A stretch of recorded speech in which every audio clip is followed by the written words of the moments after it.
प्रियजनों, जीवित प्रभु की उपस्थिति में मैं आप सबका हार्दिक स्वागत करता हूँ।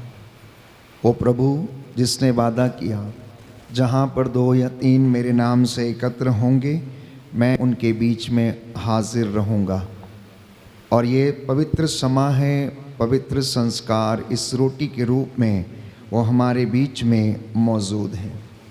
परमेश्वर आपको अपने प्यार से भर दे, अपने सानिध्य से आपको भर दे, जीवन का जल आप लोगों को पिलाए और उसकी करुणा आपके परिवारों में बहने लगे।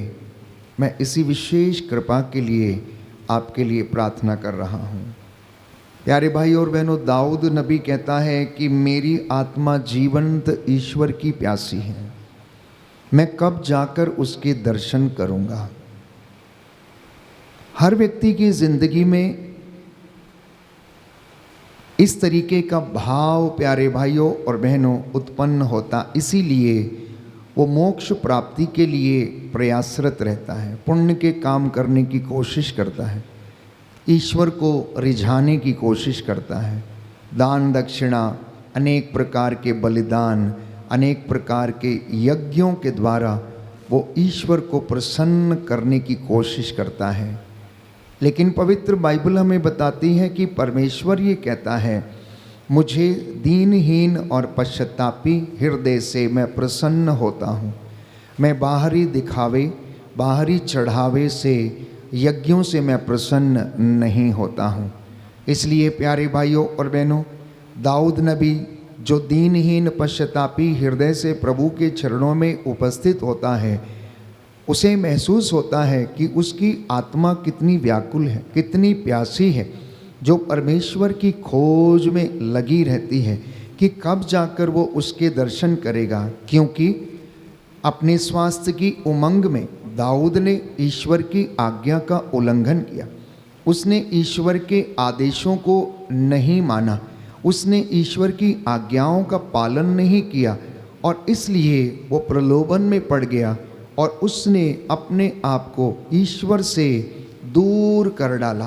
प्यारे भाइयों और बहनों, बारूक नबी का ग्रंथ अध्याय 4 पद संख्या 27 में हम पढ़ते हैं कि प्रभु का वचन कहता है कि तुमने ईश्वर से दूर जाने की बात सोची थी, अब 10 गुना उत्साह के साथ उसके पास लौट कर चले आओ, जिससे कि वह तुम्हारे गुनाहों को माफ़ करे और तुम्हें फिर से अपना मसा अर्थात अभिषेक प्रदान करे और तुम्हें अपनी महिमा के दर्शन कराए। Hallelujah, hallelujah, hallelujah, hallelujah, hallelujah, hallelujah. हे प्रभु ईश्वर, हे प्रभु ईश्वर, मैं आपकी आराधना करता हूँ, मैं आपकी आराधना करता हूँ, आपकी महिमा गाता हूँ, आपकी महिमा गाता जय हूँ, जयकार करता हूँ। जय जयकार करता हूँ। Hallelujah, hallelujah, hallelujah, hallelujah. तो प्रियजनों, तिमोथी का पहला पत्र अध्याय 2 पद संख्या 4, परमेश्वर चाहता है कि सभी मनुष्य मुक्ति प्राप्त करें और सत्य को जाने।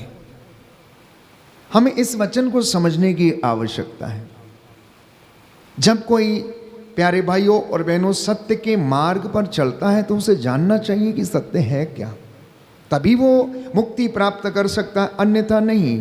क्योंकि स्वयं बाइबल ये कहती है, परमेश्वर का वचन इस बात को प्यारे भाइयों और बहनों प्रकट करता है कि परमेश्वर ये चाहता है कि मनुष्य मुक्ति प्राप्त करे। अब पर इस मनुष्य को मुक्ति प्राप्त करने की आवश्यकता क्या है? अगर बाइबल के वचनों को हम पढ़ते हैं तो हम पाएंगे कि प्यारे भाइयों और बहनों, ईश्वर ने जब आदम को गढ़ा तो उसने मिट्टी का पुतला बनाया और जब वो बन गया तो उसने उसे लिटाया और उसके नथनों में प्राणवायु फूंक दी और उसमें जीवन आ गया और वो चलने फिरने लगा, वो सजीव प्राणी बन गया। अर्थात ईश्वर का जो अंश, उसकी जो आत्मा थी, रूह के रूप में प्यारे भाइयों और बहनों, और वो उस व्यक्ति के जीवन में काम करने लगी। उस आत्मा ने उसको जीवन प्रदान किया। इसलिए वो आत्मा जब तक इस मिट्टी के बर्तन में कैद रहती है, वो यही चाहती है कि कब उसका समय आए और कब वो अपने सृष्टिकर्ता अर्थात जहाँ से वो आई है वहाँ पर वापस लौट कर चली जाए। इसलिए बाइबल हमें बताती है प्यारे भाइयों और बहनों कि क्या धर्म ग्रंथ अकारण इस बात को कहता है कि जिस आत्मा का समावेश उसने मनुष्य के अंदर किया है अब वो फिर से उसके पास लौटना चाहती है। इसलिए मनुष्य इस दुनिया में जब आता है, सांसारिक चीज़ों का उपभोग करता है और अपना मन उसमें लगाता है, कई बार वो उनमें ही आसक्त हो जाता है, लेकिन आत्मा उस पिंजड़े से आज़ाद होने की पूरी पूरी कोशिश करती है ताकि इस शरीर को छोड़कर वो फिर से जाकर प्यारे भाइयों और बहनों वो ईश्वर से मिल जाए। और यही मेरे और आपके ज़िंदगी की प्रक्रिया है। हम अपने जीवन के 60, 70 साल, 80 वर्ष इस धरती के ऊपर बिताते हैं और जब हमारा शरीर पंच तत्व में विलीन हो जाता है तो प्यारे भाइयों और बहनों हमारा जो आध्यात्मिक शरीर है, आध्यात्मिक शरीर अर्थात आत्मा, हम ये विश्वास करते हैं कि वो परमेश्वर में जाकर लीन होती है, लेकिन उसमें लीन होने से पहले उस आत्मा की तैयारी करना हमें नितांत आवश्यक है। इसलिए प्रभु यीशु ने कहा मनुष्य को इससे क्या लाभ यदि वो सारा संसार प्राप्त कर ले लेकिन अपनी आत्मा गंवा दे। उस व्यक्ति को इन सारी चीजों से क्या लाभ जिसके पास सब कुछ है लेकिन अंतःकरण मरा हुआ है, जिसका इनर कॉन्शियस डेड है।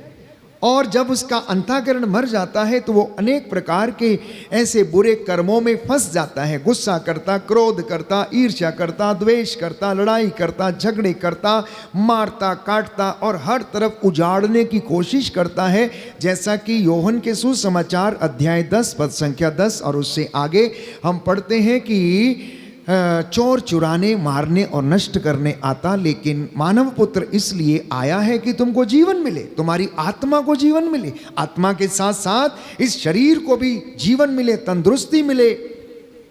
तुम अपना जीवन खुशी से इस धरती के ऊपर जियो और जितने साल परमेश्वर ने तुम्हें दिए हैं उसमें उसका आप आनंद ले सको, उसकी सृष्टि का आप लुफ्त ले सको, आनंद उठा सको और उसकी स्तुति और जय जयकार करते रहो। Hallelujah, hallelujah, hallelujah, hallelujah. हे प्रभु यीशु, हे प्रभु यीशु, मैं विश्वास करता हूँ मैं विश्वास आप करता मुझसे हूँ, बातें कर रहे हैं। आप मुझसे बातें कर रहे हैं। Hallelujah, hallelujah. हे प्रभु यीशु, हे प्रभु यीशु, आपका एक एक वचन आपका एक एक वचन मेरे अंतःकरण को शुद्ध करे मेरे अंतःकरण को शुद्ध करे और आशीष प्रदान करे। और आशीष प्रदान करे। Hallelujah, hallelujah, hallelujah, hallelujah, hallelujah. Hallelujah. तो नई व्यवस्थान में तिमोथी के पहले पत्र अध्याय 2 पद संख्या 5 में हम पढ़ते हैं क्योंकि केवल एक ही ईश्वर है तथा मनुष्यों के केवल एक ही मध्यस्थ है अर्थात ईसा मसीह, जो पिता के दाहिने विराजमान है और निरंतर क्या करता है? प्रार्थना करता है, बिचवाई करता है। किसके लिए? आपके और मेरे लिए। वो आध्यात्मिक मनुष्य है जिसको प्यारे भाइयों और बहनों इन सांसारिक लोगों की चिंता है कि कहीं ये पाप में न पड़ जाए, प्रलोभन में न पड़ जाए, शैतान के फंदे में न पड़ जाए, उसके जाल में न फंस जाए और अपना जीवन न बर्बाद कर ले। इसलिए यीशु मसीह बाइबल कहती है कि सबसे बड़ा मध्यस्थ है जिन्होंने मेरे और आपके उद्धार के लिए, समस्त मानव जाति के उद्धार के लिए अपना प्राण न्यौछावर किया, क्रूस के ऊपर अपना लहू बहाया और मेरे और आपके लिए उन्होंने जीवन प्राप्त किया, मौत पर फतह पाया। प्यारे भाइयों और बहनों, उस क्रूस के चिन्ह को जिसे श्राप का चिन्ह माना जाता था, आशीषों का चिन्ह बना दिया, जो हमारी जिंदगियों में लगातार जोड़ता है। अर्थात यीशु मसीह हमारी जिंदगियों में कृपाओं को जोड़ने का काम करता है, उन्नति को जोड़ने का काम करता है, हमें ईश्वर के पास जाने का जो रास्ता है वो हमें दिखाता है, वो हमारी जिंदगियों में हमें अनुग्रह, शांति प्रदान करता है। प्यारे भाइयों और बहनों, तो परमेश्वर किसी भी मनुष्य का विनाश नहीं चाहता है। वो नहीं चाहता है कि किसी मनुष्य का विनाश हो जाए या कोई पाप में मर जाए। प्रभु नहीं चाहता है, क्योंकि बाइबल हमें बताती है मैंने ही तो इन्हें बनाया है, मैंने ही तो इनकी रचना की है, मैंने ही तो इन्हें गढ़ा है। वो क्यों चाहेगा किसी मनुष्य का विनाश हो और वो पाप में मर जाए? प्यारे भाइयों और बहनों, फिर बाइबल हमें बताती है कि दंड हमारी जिंदगी में क्यों आता है, क्यों हम कष्ट भोगते हैं, क्यों हम अपनी जिंदगी में परमेश्वर से दूर चले जाते हैं। बाइबल कहती है कि ईश्वर से दूर जाने का परिणाम तुम अच्छी तरीके से जानते हो। ईश्वर से दूर जाने का परिणाम तुम अच्छी तरीके से जानते हो। एक बच्चा अगर अपने माता पिता से विलग हो जाता है तो वो उससे दूर जाने का परिणाम अच्छी तरीके से समझता है, जानता है, आंसू बहाता है, रोता रहता है। प्यारे भाइयों और बहनों, कब जाकर उससे मिलेगा, कब जाकर उसके दर्शन करेगा, कब जाकर उसके प्यार को वो क्या महसूस करेगा। उसी तरीके से आत्मा भी प्यारे भाइयों और बहनों जो दूर चली जाती है, इसी तरीके से बाद में रोने लगती है। उड़ाऊ पुत्र का दृष्टांत मेरे और आपके लिए एक सर्वश्रेष्ठ उदाहरण है कि जब वो अपने पिता से अलग हुआ तो उसे प्यारे भाइयों और बहनों सब बातों का एहसास हुआ। उसने दुख देखा, कष्ट देखा, और अपनी जिंदगी में उसने ऐसी जगह पर उसे जगह मिली, ऐसा खाना उसे खाने को मिला जो कि जानवर खाते थे, और जानवरों के साथ वो रहा, क्योंकि वो होश में नहीं था। वो होश में नहीं था, वो भागा हुआ था, परमेश्वर से दूर भागा हुआ था, अपने घर से दूर भागा हुआ था। उसने सोचा बाहर रहकर उसे बहुत सारी उन्नति मिलेगी, पैसा मिलेगा, दोस्त उसकी सहायता करेंगे, लेकिन सब के सब स्वार्थी निकले, सब के सब लूटने पाटने वाले निकले, सब के सब उसका जीवन बर्बाद करने वाले निकले। अंततः वो अकेला रह गया, अंततः वो अकेला रह गया। लेकिन जब उसे होश आया तो उसने अपने मन में ये विचार किया कि मेरे पिता के घर में सैकड़ों लोग भरपेट भोजन करते हैं और मैं यहाँ पर भूखों मर रहा हूँ। नहीं, मेरी जगह यहाँ पर नहीं है, मेरी जगह मेरे पिता के घर में है। अब मैं उठूंगा, मैं जाऊंगा और मैं कहूंगा कि पिताजी, मैंने आपके और स्वर्ग के विरुद्ध पाप किया, इसलिए मुझे अपने नौकरों में से एक रख लीजिए, क्योंकि मैं आपका बेटा कहलाने के योग्य नहीं हूं। ये उसका दीनहीन पश्चातापी हृदय का पछतावा था।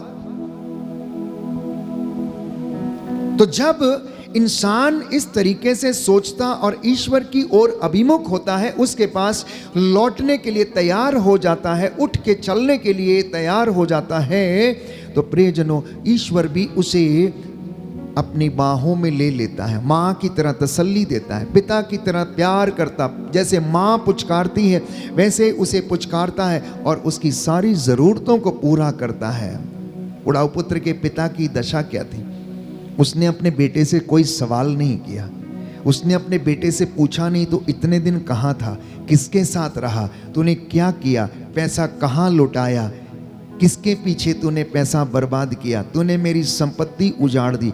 एक भी सवाल उसने नहीं पूछा। प्यारे भाइयों और बहनों, ये परमेश्वर की खासियत है कि जब आप और मैं उसके पास जाते हैं तो वो आपसे और मुझसे सवाल नहीं पूछता कि तुमने क्या सोच के ये पाप किया था, तुम मुझसे क्यों दूर चले गए थे, परंतु वो आपको गले लगाने के लिए तैयार रहता है, आपके पैरों में चप्पल पहनाने के लिए तैयार रहता है, आपको नया कुर्ता, नया कपड़ा, नई चीज़ें देने के लिए तैयार रहता है, हाथ में अंगूठी डालने के लिए तैयार रहता है, क्योंकि वो आपको सम्मानित करना चाहता है, वो आपको प्यार करता इसलिए क्योंकि आपको उसने बनाया है, उसकी आत्मा आपके अंदर निवास करती है।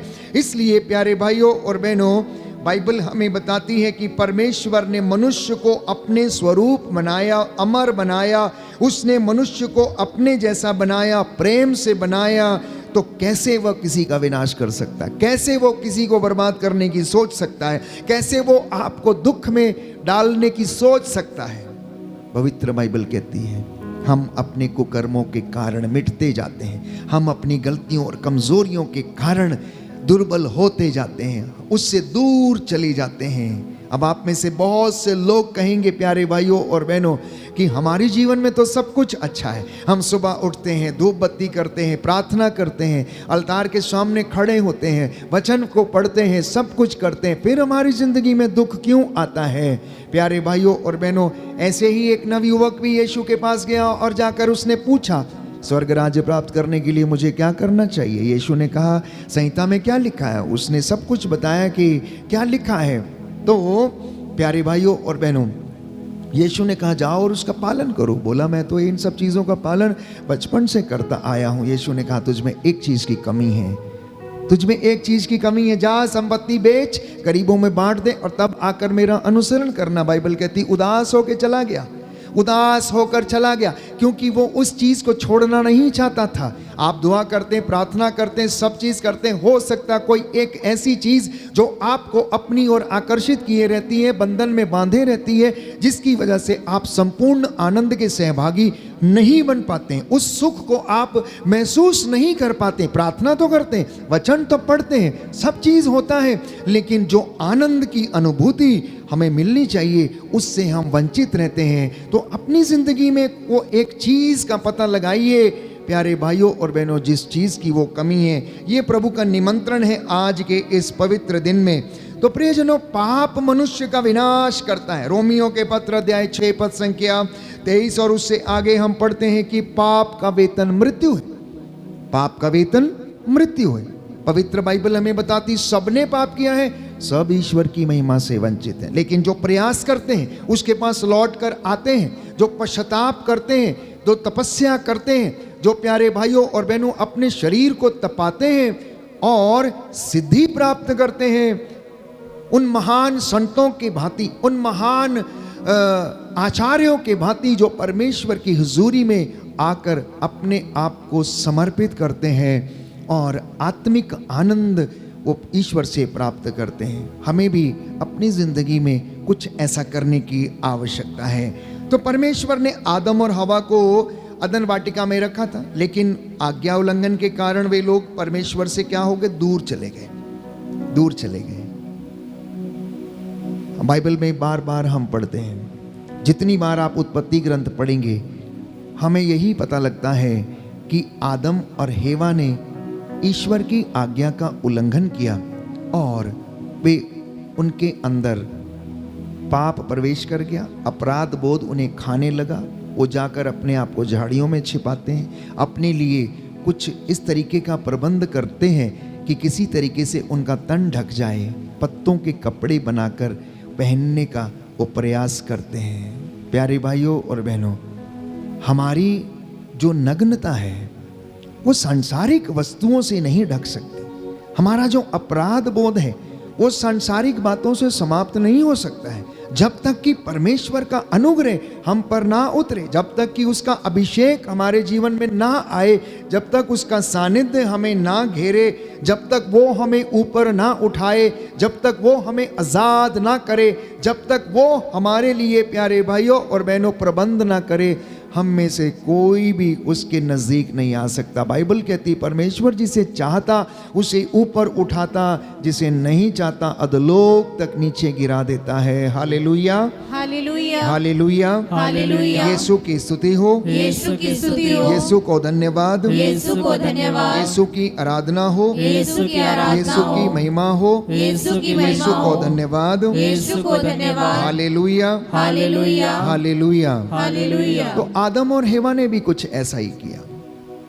उन्होंने अपनी समझ के अनुसार अपने उस अपराध बोध को ढकने की कोशिश की, अपनी गलती को ढकने की कोशिश की, अपने आप को सिद्ध करने की कोशिश की, लेकिन कर नहीं पाए, कर नहीं पाए।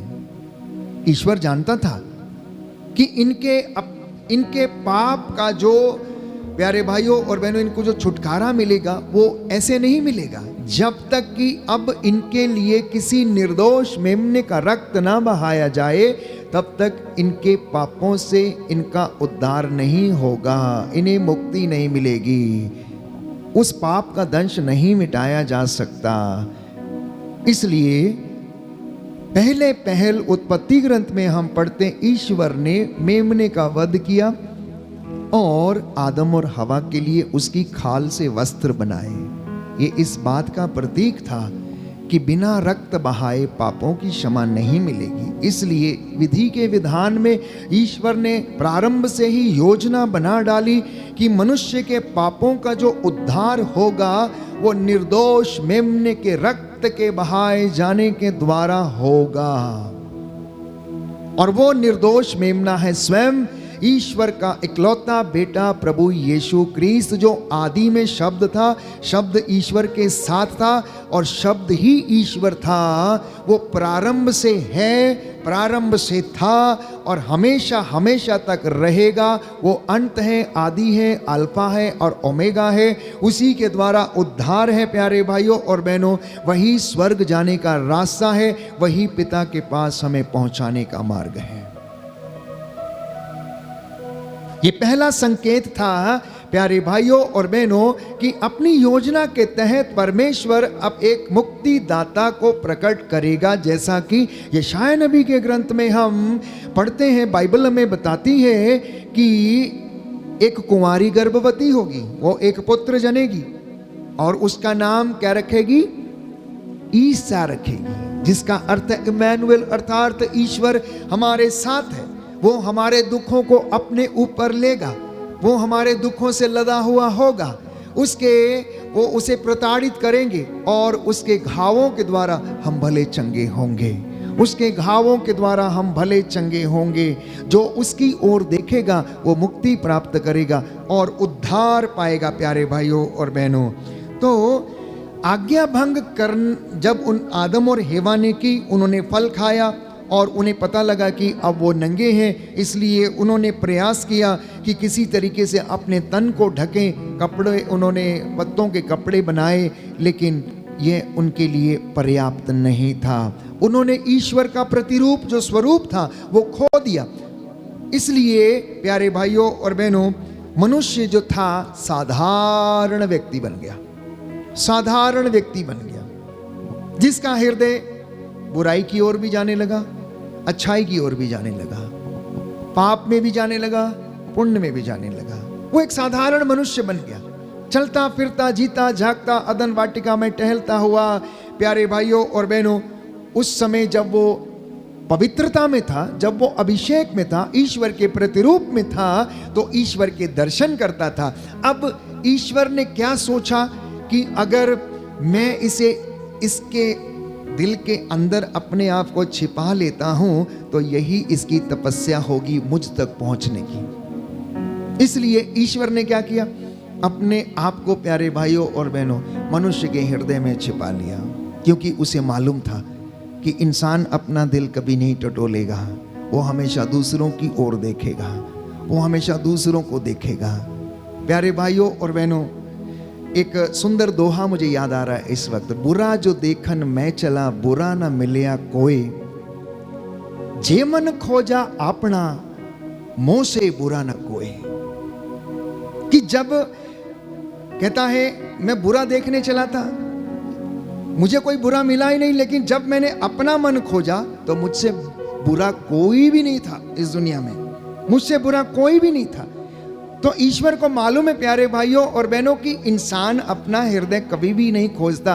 वो ईश्वर को ढूंढने के लिए इधर उधर जाता रहेगा, तीर्थ करता रहेगा, मसीह मसाणों में जाके खोजता रहेगा, पर्वतों पर ढूंढेगा, इधर उधर गुफाओं में उसे ढूंढेगा, लेकिन वो कभी मिलेगा नहीं, वो कभी मिलेगा नहीं। इसलिए प्यारे भाइयों और बहनों, मैं समझता हूँ कि ईश्वर मनुष्य के हृदय में अंदर जाके छुप के बैठ गया और चुप के बैठ गया। इसलिए जिस दिन खोजना है, अपने हृदय को खोजना, उसके अंदर झांक कर देखना, वो आपको मिल जाएगा। उससे बातें करना, वो आपसे बातें करेगा। जब इसके अंदर से ममता फूट निकलेगी, जब इसके अंदर से करुणा फूट निकलेगी, जब इसके अंदर से प्यार बह निकलेगा प्यारे भाइयों और बहनों, तो वो आपसे बातें करने लगेगा। आपको ईश्वर को ढूंढने की कहीं जरूरत नहीं है, वो इधर उधर नहीं रहता है, वो तो आपके भीतर रहता है।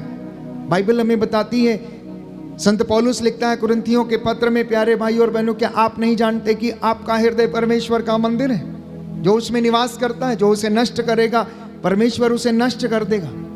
क्या आप नहीं जानते कि आपका हृदय पवित्र आत्मा का मंदिर है? वो जो उसे नष्ट करेगा, वो भी उसे नष्ट कर देगा। इसलिए प्यारे भाइयों और बहनों, आप मंदिर जाइए, आप प्रार्थना कीजिए, आप तपस्या कीजिए, ये हमारी एक्सरसाइजेस हैं। लेकिन जब आप ईश्वर को खोजने पर उतरते हैं, जब आप उसको खोजने निकलते हैं, तो अपने हृदय में उसे खोजना। सबसे पहले अपने हृदय में खोजना, अपने भाई और बहन में उसका प्रतिरूप देखना। यदि आप उसका प्रतिरूप देखेंगे तो आप उसके साथ झगड़ा नहीं करेंगे, आप उसे ताने नहीं देंगे, आप उसके साथ क्रोध नहीं करेंगे, आप उसको गिराने की कोशिश नहीं करेंगे, आप उसकी संपत्ति को हड़पने की कोशिश नहीं करेंगे। क्यों? क्योंकि वो भी प्रभु का बेटा है, उस प्रभु का जिसने आपको बनाया है। तो इसलिए प्यारे भाइयों और बहनों, बाइबल हमें बताती है कि उन स्वर्गदूतों ने जिन्होंने ईश्वर के विरुद्ध विद्रोह छेड़ दिया था, युद्ध किया, परमेश्वर ने उन्हें दंड दिया। लूसीफर के साथ पवित्र बाइबल हमें बताती है उन्हें धरती पर पटक दिया गया। पेतरुस का दूसरा पत्र अध्याय 2 पद संख्या 4 में हम पढ़ते हैं, नरक ऐसी जगह है जो शैतान और उसके प्रपंचों के लिए बनाई गई है। नरक ऐसी जगह है जो शैतान और उसके प्रपंचों के लिए बनाई गई है। नए व्यवस्थान में यदि आप वचन पढ़ेंगे, यूदा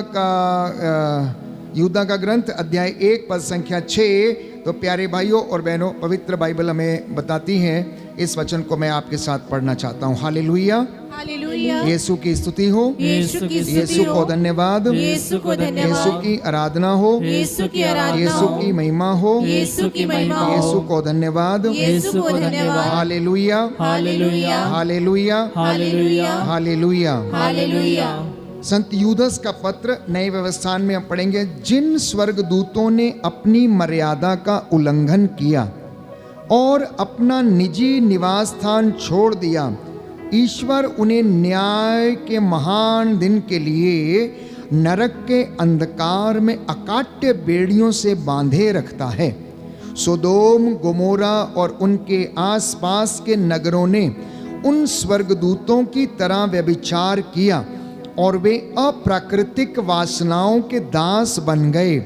वे हमें चेतावनी देने के लिए आग का अनंत दंड भोग रहे हैं, फिर भी ये लोग उन्हें उन्माद में शरीर को अपवित्र करते, प्रभुत्व को तुच्छ समझते और स्वर्गीय सतत्वों की निंदा करते हैं। अगर ईश्वर ने इन स्वर्गदूतों को नहीं बख्शा तो वो मनुष्य को कैसे बख्शेगा? वो कैसे बख्शेगा? पवित्र बाइबल हमें बता रही है कि ये स्वर्गदूतों को, जिनको परमेश्वर ने अकाट्य बेड़ियों से बांध के रखा, मेरे और आपके लिए यह चेतावनी, क्योंकि सोदोम और गमोरा के लोगों ने अप्राकृतिक वासनाओं के तहत अप्राकृतिक रिश्तों को अपनाया और उनको वे दंड के भागी बन गए। आगे लिखा, किंतु जब महादूत मिखाएल शैतान से वाद विवाद कर रहे थे और मूसा के शव को लेकर उससे संघर्ष कर रहे थे, उन्हें शैतान को निंदात्मक शब्दों में दोषी ठहराने का साहस नहीं हुआ। उन्होंने इतना ही कहा, प्रभु तुझे दंडित करे, जबकि ये व्यक्ति उन बातों की निंदा करते हैं जिन्हें वे नहीं समझते। ये विवेकहीन पशुओं की तरह जो बातें सहज समझते हैं, वे इनके विनाश का कारण बन जाती हैं। बाइबल कहती है ये इनके विनाश का कारण बन जाती है। पवित्र बाइबल कह रही है, मूसा के शव के विषय की बात है कि मिखाएल दूत इबलीस को, प्यारे भाइयों और बहनों, वाद विवाद कर रहा था और उसने शैतान को निंदात्मक शब्दों में दोषी नहीं ठहराया, लेकिन यह कहा कि ईश्वर तेरा न्याय करे, ईश्वर तुझे दंडित करे, ईश्वर तुझे दंडित करे, क्योंकि सारा अधिकार और सारी महिमा परमेश्वर के पास है। तो इस तरीके से इंसान जब परमेश्वर से दूर चला जाता है तो वो दंड का भागी बनता है और फिर उसके जीवन में उसे तपस्या करके, उस तपस्या के जरिए प्रायश्चित करते हुए ईश्वर की ओर अभिमुख होने की आवश्यकता है। इसलिए मैं और आप प्यासे हैं। किस चीज़ के लिए? हर कोई व्यक्ति चाहता है कि आपके घर में ईश्वर की महिमा चमके, हर व्यक्ति चाहता है उसे विजन मिले, हर व्यक्ति चाहता है कि वो लोगों को चंगा कर पाए, हर व्यक्ति चाहता है कि वो प्रार्थना कर ले, हर व्यक्ति उसकी महिमा के दर्शन करना चाहता है। चाहते हैं कि नहीं चाहते हैं? दाऊद भी चाहता था, मेरी आत्मा जैसे हिरणी जलधारा के लिए तरसती है वैसे ईश्वर के लिए तरसती है। तो प्यारे भाई और बहनों, हम सुंदर गीत गाते हैं, प्यासे हैं प्यास बुझा, प्यासे हैं प्यास बुझा, और हमारी आत्मा को तृप्ति प्रदान कर। इसलिए जो भी आप सुन रहे हैं, जो वचन आपने सुने, अब इसको इस गीत के माध्यम से समर्पित करना, आपके हृदय के उच्छ्वासों को खोलना। परमेश्वर आपको आशीष दे। प्यासे हैं प्यास बुझा, प्यासे हैं प्यास बुझा।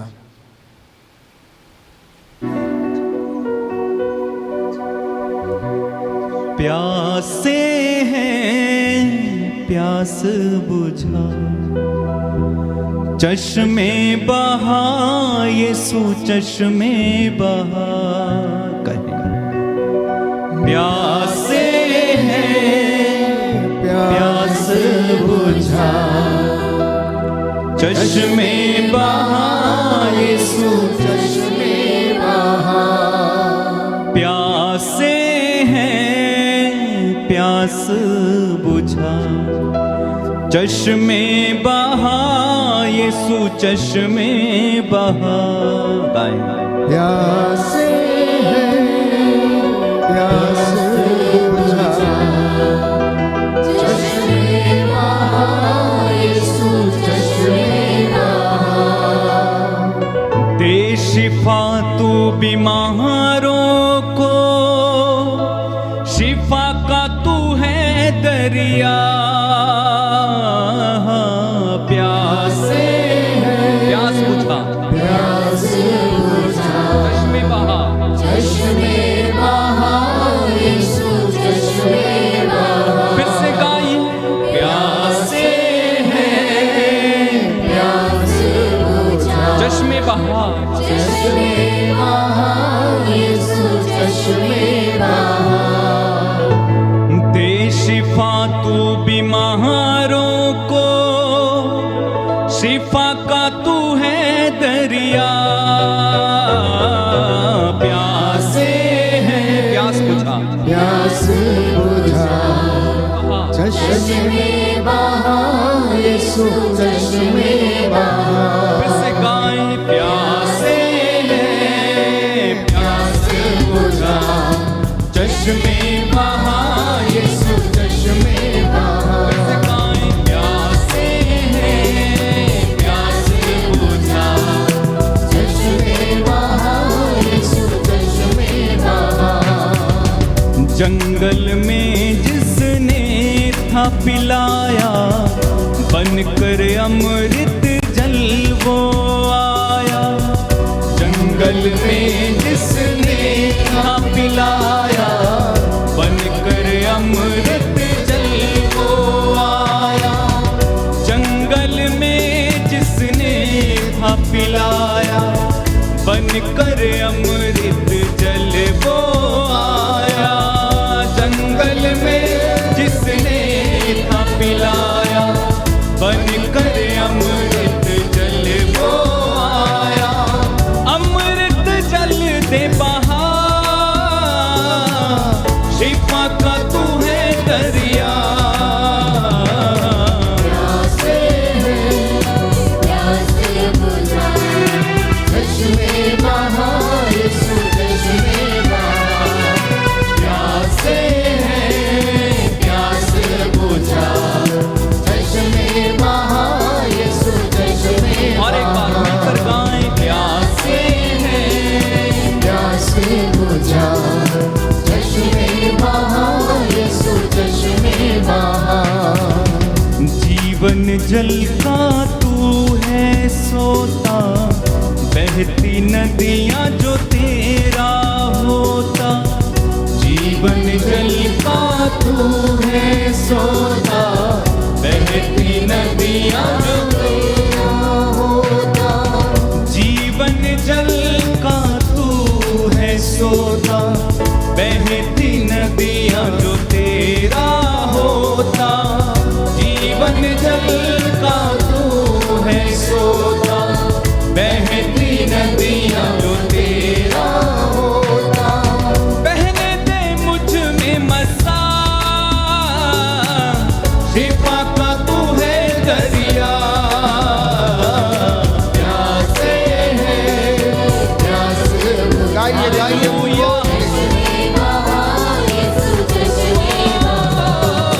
प्यासे हैं प्यास बुझा, सब लोग चश्मे बहा यीशु चश्मे और एक बहा। बार मिलके प्यासे हैं प्यास बुझा, चश्मे बहा यीशु चश्मे बहा।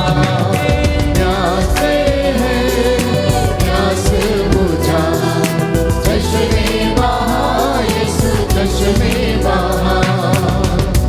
जख्मों को यीशु ही भरता, सब रोगों को चंगा करता। जख्मों को यीशु ही भरता, सब रोगों को चंगा करता। जख्मों को यीशु ही भरता, सब रोगों को चंगा करता। जख्मों को यीशु ही भरता, सब रोगों को चंगा करता। सब रोगों को चंगा करता, सब रोगों को चंगा करता। वही है जिंदा खुदा, शिफा का तू है दरिया। प्यासे हैं, प्यासे बुझा, चश्मे बहा यीशु चश्मे बहा। प्यासे हैं, प्यासे बुझा, चश्मे बहा यीशु चश्मे बहा। दे शिफा तू बीमारों को, शिफा का तू है दरिया। प्यासे हैं, प्यास बुझा, प्यासे बुझा, चश्मे बहा। चश्मे बहा यीशु चश्मे बहा। प्यासे हैं, प्यासे हैं, प्यासे बुझा, चश्मे बहा। चश्मे बहा यीशु चश्मे बहा। प्यासे हैं, प्यासे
प्रियजनों, पवित्र बाइबल याकूब के ग्रंथ अध्याय 1 में हम पढ़ते हैं कि ईश्वर खुले हाथों देता है और सबको देता है। उसका हाथ छोटा नहीं है, उसका हाथ बहुत बड़ा है। पवित्र बाइबल कहती है यशायाह नबी के ग्रंथ में परमेश्वर का वचन ये कहता, आकाश मेरा सिंहासन है, पृथ्वी मेरा पाँवदान है, कहता है। जिसके पाँवों की पीढ़ी, प्यारे भाइयों और बहनों, ये पृथ्वी है, तो उसका हाथ कितना बड़ा है जो अपने सब बच्चों को देने में सक्षम है। और वो महान अनुग्रह और हर चीज को वो प्रदान करता है जिसकी उसे आवश्यकता है। बाइबल कहती है मत्ती के सुसमाचार अध्याय 7 पद संख्या 11 में कि स्वर्गीय पिता अच्छी चीजें देता है, खराब चीज किसी को नहीं देता है। खराब चीज किसी को नहीं देता है, वो अच्छी चीजें देता है। इस वचन को मैं आपके साथ पढ़ना चाहता हूँ। मत्ती का सुसमाचार अध्याय 7 पद संख्या 11 और उससे आगे। सुंदर वचन है, इसको याद करना और विश्वास करना, भरोसा रखना कि परमेश्वर का ये वचन आपके और मेरे लिए है कि वो अच्छी चीज़ें देता है। लिखा है मत्ती का सुसमाचार अध्याय 7 पद संख्या 11 और उससे आगे। बुरे होने पर भी यदि तुम लोग अपने बच्चों को सहज ही अच्छी चीज़ें देते हो तो तुम्हारा स्वर्गीय पिता मांगने वालों को अच्छी चीजें क्यों नहीं देगा। अच्छी चीजें क्यों नहीं देगा, आप कितने भी बुरे क्यों ना हो। लेकिन अगर आप मांगेंगे, अगर आप उसके ऊपर विश्वास करेंगे, पश्चाताप करते हुए लौटेंगे, तो वो आपको अपनी बाहों में समेट लेगा और आपके लिए प्रबंध करेगा। इसलिए पवित्र बाइबल योहन के सुसमाचार में हमें बताती है, प्यारे भाइयों और बहनों, अध्याय 14 पद संख्या 10 और उससे आगे, यदि तुम विश्वास करते हो कि मैं पिता में हूँ और पिता मुझ में है, तो मेरी शिक्षा मेरी अपनी नहीं है। अगर इसमें विश्वास करते हो, बल्कि उसकी शिक्षा है जिसने मुझे भेजा है। और यदि मुझ में विश्वास करोगे तो तुम वो सब बड़े काम करोगे जिन्हें मैं करता हूं, तुम मुझसे भी बड़े महान काम करोगे, कहता है। तुम मुझसे भी बड़े और महान काम करोगे। मत्ती का सुसमाचार अध्याय 7 पद संख्या 7 में हम पढ़ते हैं, मांगो और दिया जाएगा, खटखटाओ और खोला जाएगा, ढूंढो और तुम्हें मिल जाएगा। और अगले वचन में अध्याय 16 योहन का सुसमाचार पद संख्या 23 और उससे आगे हम पढ़ते हैं, अगर तुम मेरा नाम लेकर कुछ भी मांगोगे तो वह तुम्हें प्रदान करेगा। तुमने मेरा नाम लेकर अभी तक कुछ भी मांगा नहीं है, मांगो और तुम्हें मिल जाएगा, जिससे कि तुम्हारा आनंद परिपूर्ण हो जाए। बोलो आमीन। आमीन। दाहिना हाथ उठाकर वचन दोहराएंगे, हालेलुया। हालेलुया। यीशु ने कहा, यीशु ने कहा, योहन का सुसमाचार योहन का सुसमाचार अध्याय 16 अध्याय 16 पद संख्या 23, पद संख्या 23, अगर तुम मेरा नाम लेकर अगर तुम मेरा नाम लेकर कुछ भी मांगोगे कुछ भी मांगोगे तो वह तुम्हें प्रदान करेगा। तो वह तुम्हें प्रदान करेगा। तुमने मेरा नाम लेकर तुमने मेरा नाम लेकर अभी तक कुछ नहीं मांगा, अभी तक कुछ नहीं मांगा, मांगो और तुम्हें मिल जाएगा, मांगो और तुम्हें मिल जाएगा, जिससे तुम्हारा आनंद जिससे तुम्हारा आनंद परिपूर्ण हो जाए। परिपूर्ण हो जाए। Hallelujah, hallelujah. हालेलुया। हालेलुया। याकूब के ग्रंथ में हम पढ़ते हैं कि तुम्हारे पास कुछ नहीं है क्योंकि तुम प्रार्थना नहीं करते हो। प्रार्थना का उत्तर नहीं मिलता है। क्यों नहीं मिलता है? पवित्र बाइबल हमें समझाती है। दूसरा इतिहास ग्रंथ अध्याय 7 पद संख्या 14 और उससे आगे, तब यदि मेरी अपनी प्रजा विनय पूर्वक मुझसे प्रार्थना करेगी, मेरे दर्शन चाहेगी और अपने कुमार्ग को छोड़ देगी, गलत कामों को छोड़ देगी, बुराई को छोड़ देगी, तो स्वर्ग से मैं उसकी सुनूंगा, उनके पाप मैं क्षमा करूंगा, उसके देश का मैं कल्याण करूंगा और इस स्थान पर जो प्रार्थना की जाएगी उसे मेरी आंखें देखती रहेंगी और मेरे कान सुनते रहेंगे। मैंने इस मंदिर को इसलिए चुना और पवित्र किया है क्योंकि यह प्रतिष्ठित है। प्यारे भाइयों और बहनों, इसलिए परमेश्वर का वचन ये कहता है, जब आप प्रार्थना करते हैं तो अपने कुमार्ग को छोड़ना, अपने भाई को क्षमा करना, बहन को माफ़ी देना, पड़ोसी से प्यार करना, तभी आपकी प्रार्थना सुनवाई होगी, अन्यथा नहीं होगी। ये मेरे वचन नहीं, पवित्र बाइबल के वचन है। प्रभु हमसे ये कहता, तब यदि मेरी अपनी प्रजा विनय पूर्वक अर्थात आग्रह के साथ मुझसे प्रार्थना करेगी, अपना कुमार्ग छोड़ेगी, तब मैं स्वर्ग से इसकी प्रार्थना को सुनूंगा और इसे आशीर्वाद प्रदान करूंगा। इस स्थान पर जो प्रार्थना की जाएगी, अर्थात आपके घर में जो प्रार्थना की जाएगी, ईश्वर कहता उसे मेरी आंखें देखती रहेंगी और मेरा कान सुनता रहेगा। कभी कभी हमारी प्रार्थनाएं स्वार्थ की प्रार्थनाएं हैं। प्रार्थना बहुत है, लेकिन हाँ, पड़ोसी को क्षमा नहीं है, भाई को क्षमा नहीं है, बहन को क्षमा नहीं है, जिन्होंने हमारे साथ गलत किया हम उन्हें क्षमा करने में असमर्थ रहते हैं। यीशु ने स्वयं कहा, यदि तुम दूसरों के अपराध क्षमा नहीं करोगे, तुम्हें भी क्षमा नहीं किया जाएगा। सबसे पहली शर्त यह है, यदि स्वर्ग राज्य में प्रवेश करना है तो सबको क्षमा करना पड़ेगा, पवित्रता में आना पड़ेगा, अपने आप को स्नान करना पड़ेगा, ताकि हमारी आत्मा किसी बोझ को लेकर उसमें प्रवेश ना करे। ये शर्तें हैं प्यारे भाइयों और बहनों स्वर्ग में प्रवेश करने की। तो सुलेमान की प्रार्थना क्या थी?